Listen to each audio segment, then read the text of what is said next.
Canadians punish U.S. tariffs.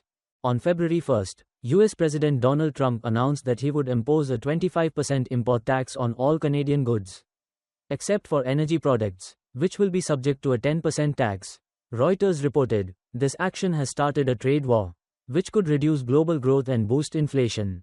Although right before the new tax took effect, February 4th, local time, Mr. Trump suddenly turned around and postponed the application for a month. Many Canadians, who are very close to the US culturally and geographically, were still shocked and had their own responses. Boycott goods. It seems that Mr. Trump wants to restructure the world order, said Drew Dilkens, mayor of the Canadian city of Windsor. He is willing to start with America's closest ally. If he does this to Canada, what can he do to others? Dilkens said about $272 million in trade passes through the Ambassador Bridge between Detroit and Windsor every day. Windsor's 240,000 residents will immediately feel the effects of the new tariffs. The mayor hopes residents will support local wineries and distilleries. Calgary resident Ken Lima Coelho said the news has sparked national pride in his family. His 19-year-old son plans to sew a small Canadian flag into his backpack before heading to Europe, while his daughter spends the night checking out Canadian food in the family kitchen. I can't do anything about the current political impasse with our neighbor, but I can change the toothpaste I use. We can do something while our leaders and businesses work through this, Lima Coelho said. On the same day, February 1st, Prime Minister Justin Trudeau immediately announced retaliatory tariffs on $107 billion worth of US goods. Mr. Trudeau said the regulation would take effect on about $20 billion on February 4th, with the rest starting 21 days later. The Prime Minister also encouraged Canadians to buy domestic goods and travel domestically, a view shared by many officials. Ontario Premier Doug Ford ordered the removal of American wine from the shelves of the Liquor Control Board of Ontario, LCBO, the sole liquor wholesaler in Canada's most populous region.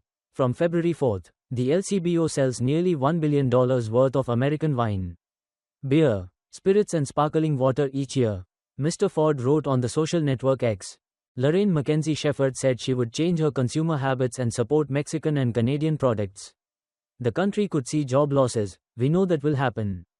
We need to stand in solidarity with those who are feeling this senseless rage, she said, showing their anger at the games. On the evening of February 1st, in Ottawa, Canadians vented their anger at a hockey game. People in the stadium booed the US national anthem before the Ottawa Senators played the Minnesota Wild.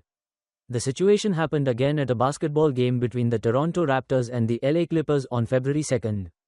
Manitoba Premier Wab Kinew called for calm. We need to recognize that we are not at odds with the American people. Many of our relatives and family across the 49th parallel are still our friends and relatives, Kinew said, referring to the history of the US and Canada standing side by side. But British Columbia resident Mike Davies has been angry since Mr. Trump began posting on social media about annexing Canada to become the 51st US state. The insults to Canada by Americans make me angry. I think all Canadians are outraged. The tariffs are a betrayal, the 64-year-old said. Davies created a Facebook group encouraging people to boycott American goods, cancel Netflix and stop shopping on Amazon. He also cancelled a visit to a friend in North Carolina. We're not going to the United States anymore. What does Trump want? On February 3rd, the day before the new US order took effect, the White House said it found Mexico serious and Canada misunderstood. The good news is that in our discussions over the weekend, we found that the Mexicans are very serious about what President Trump has said Kevin Hassett, director of the White House National Economic Council.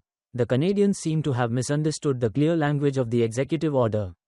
When asked earlier what Canada and Mexico needed to do for the US to lift the tariffs, Trump said, first of all, they have to balance trade. They have to stop the flow of people coming into our country, and we have to stop the fentanyl. China does the same, he said.